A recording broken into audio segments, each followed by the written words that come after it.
안녕하세요. 저희는 부산에 살고 있는 60대 부부입니다. 자식들 모두 결혼시키고 작은 아파트에 둘이 살면서 그동안은 남편 월급으로 그럭저럭 먹고 살았었는데 다음 달에 남편이 퇴직을 하게 되거든요.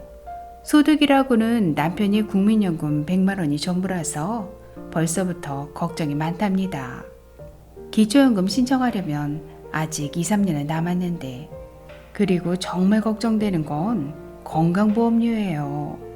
그동안은 직장가입자라서 월급에서 미리 떼고 나오니까 크게 신경 쓰지도 않았고 또 회사에서 반은 내주니까 부담도 없었는데 퇴직하고 지역가입자가 되면 우리가 100% 부담해야 되잖아요. 생활비도 부족한데 건강보험료까지 오르면 어떡하죠? 정말 막막합니다. 알베르토 쌤, 건보료를 줄일 수 있는 좋은 방법이 없을까요?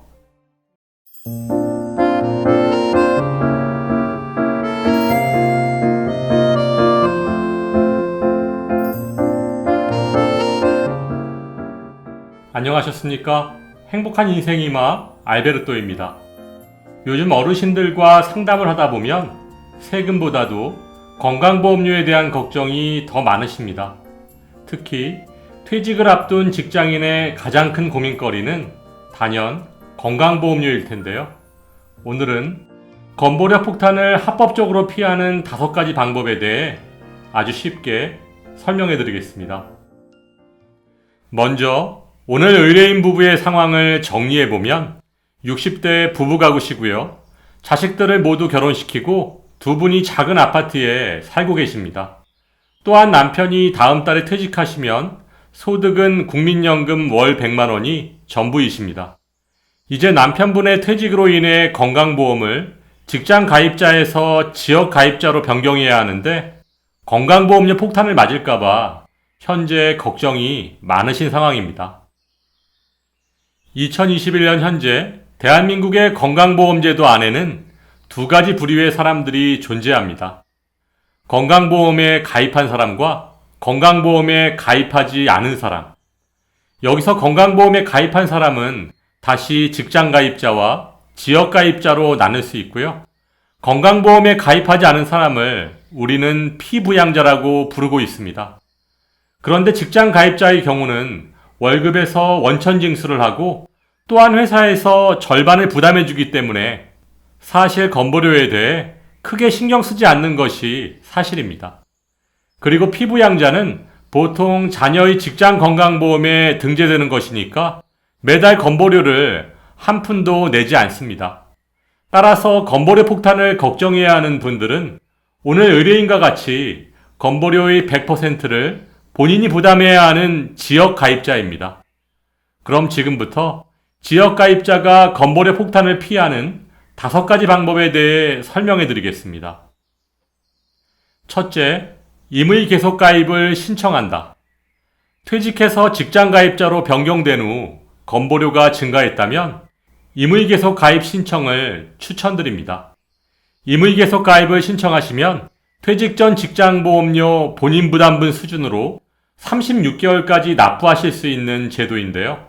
신청 자격은 퇴사 전 18개월 내에 12개월 이상 직장가입자 자격을 유지하셨어야 하고 신청 기한은 퇴사 후 처음 받으신 지역건강보험료 고지서에 명기된 납부 기한으로부터 2개월 이내에 신청하시면 됩니다.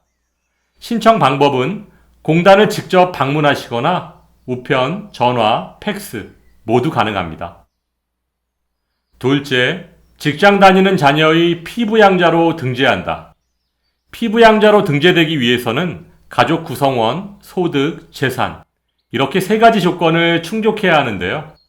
먼저 가족 구성원에 대한 요건은 직장 가입자의 배우자, 직계존속, 직계비속 및 그 배우자입니다. 다음 소득과 재산 요건은 다음 조건 중의 한 가지라도 해당하면 피부양자 자격을 상실하게 됩니다. 소득 요건은 연소득 3,400만 원을 초과하면 안 되고 사업소득이 1원이라도 있으면 안 됩니다. 단, 프리랜서와 같이 사업자가 없을 경우 사업소득 500만 원 이하까지는 피부양자가 되실 수 있습니다. 마지막 재산 요건은 재산세 과표 9억 원을 초과하면 안 되고 재산세 과표가 5억 4천만 원에서 9억 원 사이인 경우 연소득이 1천만 원을 초과해도 안 됩니다. 이렇게 피부양자 자격 요건이 까다롭기는 하지만 건강보험료는 한 푼도 내지 않으면서 자녀의 직장보험료는 하나도 오르지 않으니까 피부양자 등록 할 수만 있다면 꼭 신청하시기 바랍니다. 셋째, 금융재산, 연금소득의 비중을 높인다. 지역 건강보험료 산정 시 금융재산은 건강보험료 부과 대상이 아닙니다. 또한 공적연금은 소득의 30%만 건보료 부과 대상이고 사적연금은 건보료 부과 대상이 아닙니다.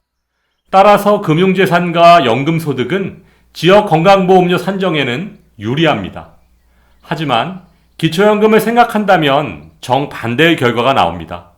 왜냐하면 기초연금 계산 시 금융재산은 기본공제가 2천만 원밖에 되지 않아서 일반 재산에 비해 불리하고 연금소득은 기본공제 자체가 없으므로 기초연금에 가장 불리하게 작용합니다. 건강보험료와 기초연금, 정말 신중하게 판단하셔야 합니다. 넷째, 신중하게 차량을 구입한다.